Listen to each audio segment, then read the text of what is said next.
그래서 간의 건강을 지키는 것과 암을 예방하는 것은 따로 떨어진 문제가 아니라 결국 하나라고 볼 수가 있습니다. 결론적으로는 간이 건강해야 암을 막을 수가 있습니다.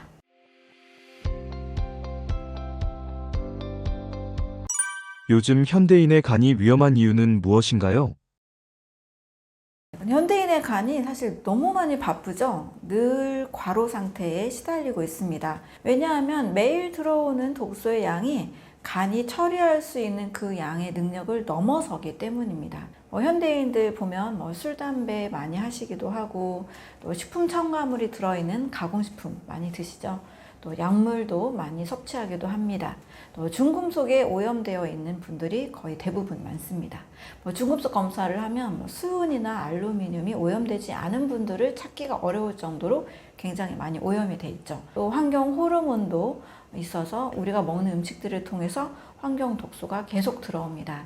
이렇게 우리가 하루 생활하는 일상생활 속에서 정말 쉴 틈 없이 독소가 계속 들어오기 때문에 간은 24시간 풀가동을 하고 있는 셈이죠.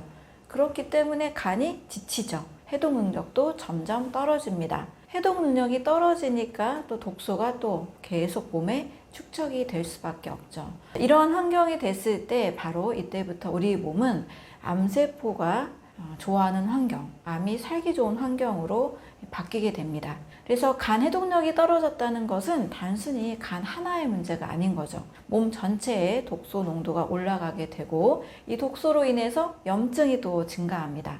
염증이 증가하기 때문에 면역력이 떨어지게 되는 거죠. 바로 이런 환경이 암세포에게는 천국 같은 환경이 됩니다. 그래서 간의 건강을 지키는 것과 암을 예방하는 것은 따로 떨어진 문제가 아니라 결국 하나라고 볼 수가 있습니다. 결론적으로는 간이 건강해야 암을 막을 수가 있습니다. 다른 암보다 간암이 특히 더 위험한 이유가 있나요? 간은 매우 놀라운 재생 능력을 가지고 있습니다. 그래서 간은 정말 침묵의 장기이면서 또 재생성이 있기 때문에 굉장히 오히려 잘 알기 어렵다라는 특징이 있는 거죠. 무려 70%를 잘라내도 간은 다시 자라나게 됩니다. 간세포가 손상이 되면 끝나는 게 아니고 새로운 세포로 계속 재생이 되는 거죠.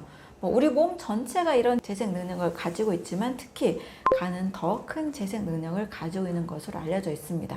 이런 재생 능력 때문에 오히려 간은 웬만한 손상을 또 버텨내는 거죠. 하지만 이것 때문에 문제가 될 수 있습니다. 간이 망가지고 있는데도 우리가 알아차리기 어렵다는 거죠. 알아차리면 대처를 하잖아요. 이런 간의 재생 능력 때문에 간에 관련된 질병들이 더 우리를 위험에 빠뜨릴 수가 있습니다.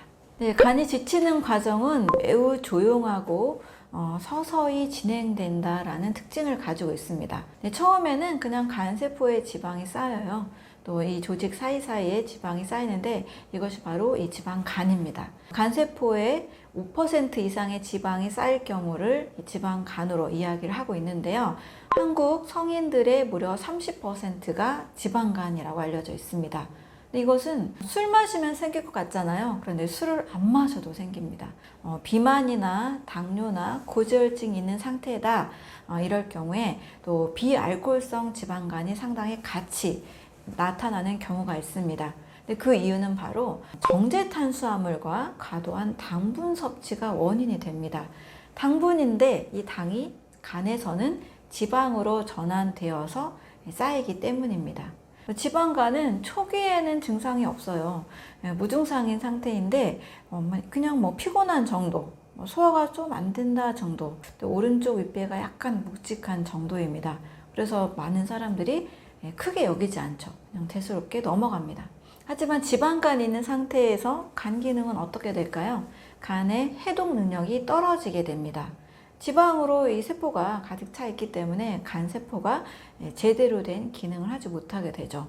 간에서 아주 중요한 기능, 해독 효소를 생산해야 되는데 그것도 하지 못하게 되고 또 소화에 아주 중요한 담즙 생성도 줄어들게 됩니다. 근데 이 지방간은 그 자체로 간의 해독 능력을 떨어뜨리는 소화에 문제를 일으키는 이런 문제도 있지만 이제 어떤 것이 더 심각한 증상이냐면 바로 염증을 만들어내는 환경을 제공하는 겁니다.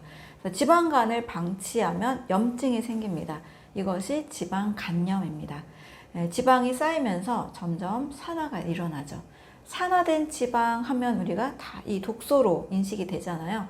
그래서 몸에서는 이걸 제거하려고 염증 반응이 일어나게 됩니다. 면역 세포들이 이쪽에 계속 몰려들게 돼요. 또 염증 물질이 계속 만들어지면서 간 세포가 손상이 됩니다. 바로 이때부터는 혈액 검사를 할 경우에 간 수치가 올라갑니다.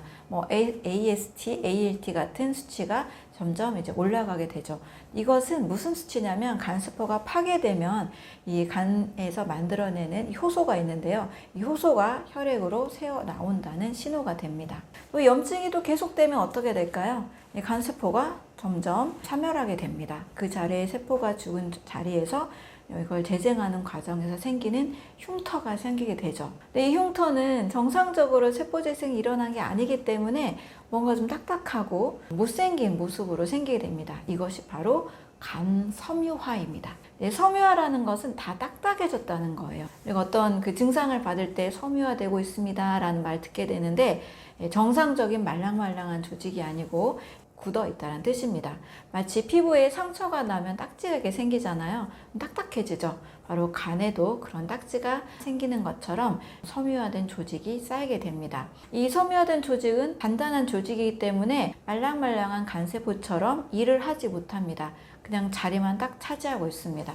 그래서 간 섬유화가 진행이 되면 간의 구조 전체가 바뀌게 되죠. 부드럽고 탄력 있고 또 빨갛게 좋은 색을 가지고 있던 간이 색도 어두워지고 딱딱하고 울퉁불퉁한 형태로 바뀝니다. 자, 이렇게 되면 이제 간경화로 이어졌다라고 보게 됩니다. 간경화가 되면 이제 더 심각해지는 거죠. 해독 능력이 매우 많이 떨어지게 됩니다. 정말 이 간경화 상태에서는 많은 증상들이 나타나게 되는데요.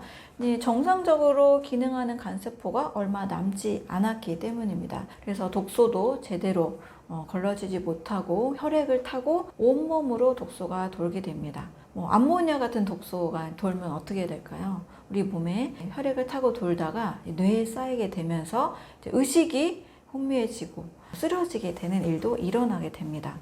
또 해독이 되지 않은 이 빌리루빈 같은 성분들이 몸에 쌓이게 되면 피부가 노랗게 변하고 피부에 가려움증이 생기기도 합니다. 자, 이런 증상이 나타났다라는 것은 정말 간이 굉장히 많이 망가진 상태라고 볼 수 있습니다. 이 상태에서 더 심각한 것은 이제 악순환이 계속 일어나게 된다는 겁니다. 간의 해독 능력이 떨어지면 독소가 쌓이고 독소가 쌓이면 또 염증이 생기고 또 염증은 간세포를 더 손상시키고 손상된 간은 해독을 더 못하게 됩니다. 결국 한번 쌓인 독소들이 계속해서 독소가 더 쌓이게 되는 심각한 간의 상태가 된다는 겁니다.